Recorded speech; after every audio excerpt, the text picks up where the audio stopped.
चलिए अभी प्रश्न देखते हैं। आकृति में प्रश्न नंबर 3 है। आकृति में यदि कोण ए सर्वांगसम कोण बी और कोण एक्स सर्वांगसम कोण वाई, तो सिद्ध करो कि रेखा एल समांतर रेखा एम। ये देखिए एक्स सर्वांगसम है वाई के और ए सर्वांगसम है बी के, ये दिया हुआ है और हमें सिद्ध करना है कि रेखा एल और एम ये दोनों समांतर है।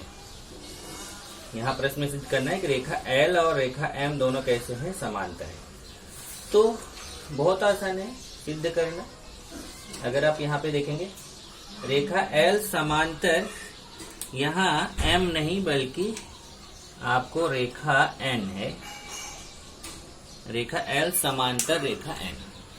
हम क्या करेंगे, अभी यहाँ पे भी सिद्ध करना है अपने को। तो सिद्ध करना है तो हम यहाँ पे भी क्या लिखेंगे, दत्त और साध्य लिखेंगे। तो चलिए इसमें भी हम लिखते हैं दत्त और साध्य। सबसे पहले लिखते हैं दत्त। दत्त में देखिए क्या आएगा, दत्त में आएगा कि क्या बताया था आपको कि प्रश्न अगर है, प्रश्न में सिद्ध करो के पहले जितना होता है उसको दत्त बोलते हैं और सिद्ध करो के बाद जितना रहता है उसको साध्य बोलते हैं। तो सिद्ध करो के पहले ये देखिए ये दत्त हो जाएगा। क्या है ये देखिए, सिद्ध करो है ना, तो सिद्ध करो, इसके पहले की जितनी लाइन है वो दत्त है। तो आकृति में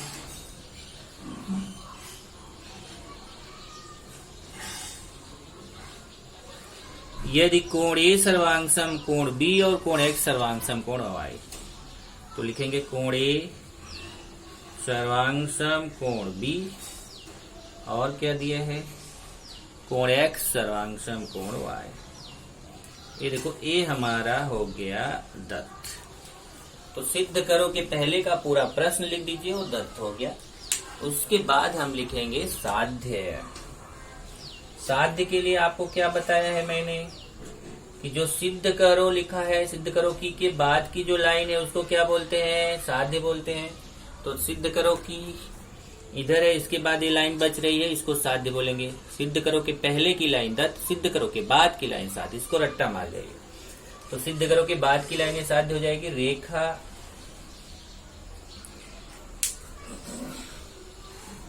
रेखा एल समांतर रेखा एन। देखिए रेखा एल समांतर रेखा एन, रेखा एल समांतर रेखा एन, ये साध्य हो जाएगा। अब उसके बाद आते हैं उपपत्ति पर।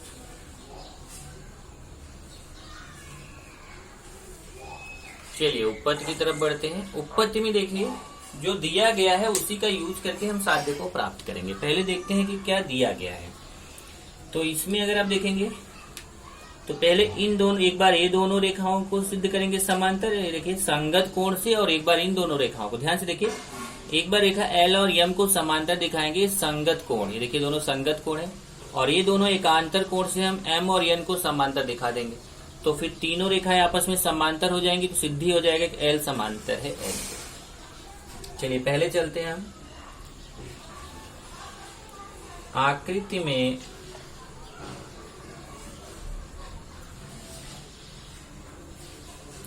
कोण ए सर्वांगसम कोण बी, ब्रैकेट में कहां से लिखेंगे, कहां से पता है हमें, दत्त से पता है।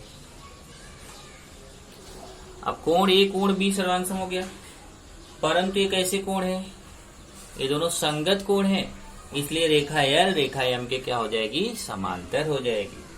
आप लिखेंगे परंतु ये संगत कोण है। और अभी आपने संगत कोण कसौटी पढ़ा है। संगत कोण कसौटी क्या पढ़ा है, ये दो रेखाओं को एक तिर्यक रेखा प्रतिच्छेदित करती है और संगत कोण सर्वांगसम हो तो दोनों रेखाएं समांतर होती हैं। तो देखिए यहाँ संगत कोण सर्वांगसम बताया है, इसलिए रेखा एल रेखा एम के क्या हो जाएगी, समांतर हो जाएगी। इसलिए रेखा एल समांतर रेखा एम, ब्रैकेट में लिखेंगे, यहाँ पहले लिख दीजिए, इसको कर दीजिए समीकरण 1।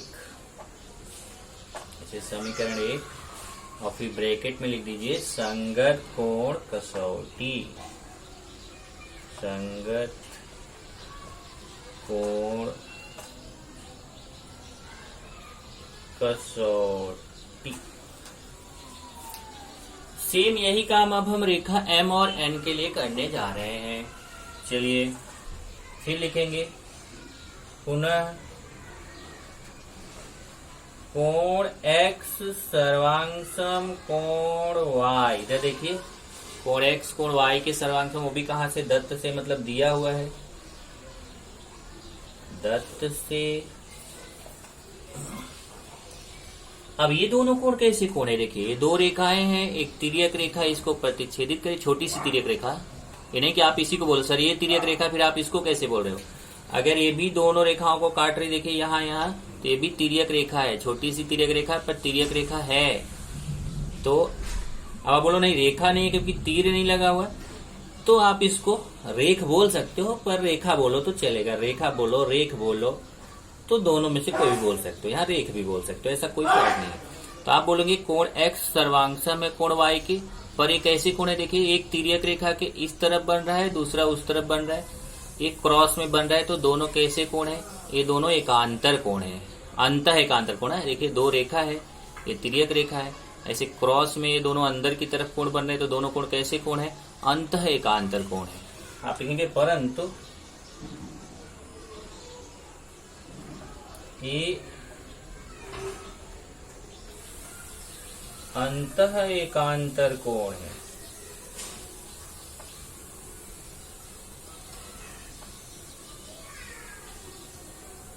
कैसे कोण है, अंतः एकांतर कोण है। और जब अंतः एकांतर कोण सर्वांशम हो जाते हैं, देखिए जब अंतः एकांतर कोण सर्वांशम हो गए तो ये दोनों रेखाएं भी कैसी हो जाएंगी, समांतर हो जाएंगी, मतलब एम एन के क्या हो जाएगा, समांतर हो जाएगा। आप लिखेंगे इसलिए रेखा एम समांतर रेखा एन को समीकरण 2 कर देना, यहां लिख देना एकांतर कोण कसौटी। एकांतर कोण कसौटी क्या बोलता है कि अगर एकांतर कोण आपस में सर्वांशम है तो दोनों रेखाएं क्या होंगी, समांतर होंगी। अब देखिए ये संगत कोण सर्वांशम हो गए तो L जो है M के समांतर हो गया समीकरण 1 से, और ये एकांतर कोण सर्वांशम हो गए तो M जो है वो N के समांतर हो गया समीकरण 2 देख लीजिए। अब समीकरण 1 और 2 को ध्यान से देखो, रेखा L M के समांतर है और M N के समांतर है। ध्यान से देखना, रेखा L किसके समांतर है, रेखा M के, और यही रेखा M किसके समांतर है, रेखा N के। इसका मतलब तीनों मिक्स करके अगर मैं बोलूं तो यहां लिख सकता हूं समीकरण 1 तथा 2 से क्या लिख सकते हैं, रेखा L समांतर रेखा M समांतर, अब जो रेखा M 2 बार लिखा था उसको 1 बार लिखा, समांतर रेखा N। इसका मतलब तीनों रेखाएं आपस में समांतर हो गई, रेखा M, रेखा L, रेखा M और रेखा N, तीनों रेखाएं आपस में समांतर हो गई। और जब तीनों रेखाएं आपस में समांतर हो गई, जब आप बोलोगे कि ये तीनों रेखाएं क्या हो गई, आपस में समांतर है। अगर ये तीनों रेखाएं आपस में समांतर हैं तो इसका मतलब हुआ कि ये दोनों तो समांतर होंगी ही नहीं। अगर तीनों आपस में समांतर है मतलब ये इसके समांतर है, इसके समांतर, तीनों समांतर एक दूसरे के, तो अगर हम बीच वाले को हटा दें तो भी तो L और N भी तो आपस में समांतर होंगी, क्योंकि तीनों तो आपस में समांतर हैं। तो आप लिखेंगे इसलिए रेखा, यहाँ पे L रहेगा, रेखा L नहीं लिखा मैं, रेखा L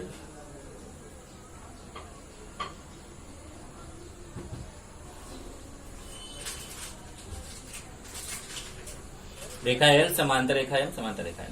तो ये बीच वाले को छोड़ दो, केवल हमको क्या सिद्ध करना, हमें तो केवल पहला और तीसरा सिद्ध करना है कि पहला जो है तीसरे के समांतर।